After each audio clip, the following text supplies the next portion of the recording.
Sur la place, là où d'habitude des garçons en pantalon XXL s'adonnent aux acrobaties, de grands panneaux annoncent qu'une association écologiste ramasse des fonds pour sauver la planète. J'ai envie de sauver la planète, de partager ma joie, mon bonheur d'être en vie. Je n'esquive pas le jeune garçon à tête d'universitaire garni de dreadlocks.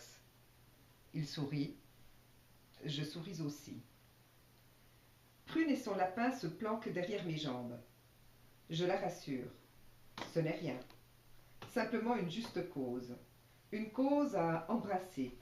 Une cause à soutenir.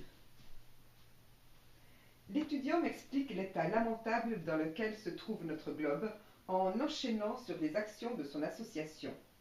Je dis je sais, je l'ai vu à la télévision. Du haut de ses 18 ans, il me regarde comme si j'étais une pauvre ignorante au cerveau lavé par les médias. S'accroche quand même. Sentant mes bonnes dispositions à partager ma joie d'être en vie, il se lance dans une diatribe sur la fonte des glaces polaires, le changement climatique, les invasions d'insectes qui en découleront et les famines qui surviendront si nous restons inertes. Son association agit, moi je paye. J'acquiesce. Ma participation à la cause me coûtera 60 francs par an. Emballée par tant de militantisme actif, je suis partante pour sauver la terre, ses plantes, ses animaux et ses enfants. L'ado coiffé Rasta me donne à remplir un formulaire qui autorise son association à directement prélever mon don sur mon compte en banque une fois par an. J'objecte. C'est impossible. Je payerai ma cotisation, mais pas à date fixe. Je ne peux pas me permettre que quiconque prélève automatiquement 60 francs sur un compte généralement vide. Une dette improvisée, aussi minime soit-elle, risque de contrarier mon budget. Qu'il me donne 10 bulletins de versement et je payerai quand je pourrai, après avoir calculé mes dépenses. Le jeune universitaire s'énerve.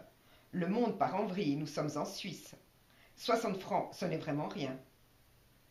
Il refuse de croire que je n'ai pas 60 francs annuels à donner à son association de sauveurs de planète. J'essaie de réexpliquer que je peux donner 60 francs par an, mais quand je peux, en jonglant avec mon budget, pas quand son association décidera de me ponctionner. Le jeune messie continue de penser que je le prends pour un con. Ma bonne humeur s'en va. Envie de crier, de pleurer, de lui arracher la gueule. C'est quoi ce bébé moite de liquide amniotique qui me traite de menteuse? Je regarde encore une fois ces dreadlocks de baba peu cool, me souviens des tarifs universitaires. À quelques exceptions près, seuls les nantis accèdent à l'université. La chemise trouée et les tresses sur les épaules cachent le compte en banque de papa. Comment ce taré pourrait-il comprendre ce que signifie 60 francs quand on calcule tous les jours pour arriver à la fin du mois?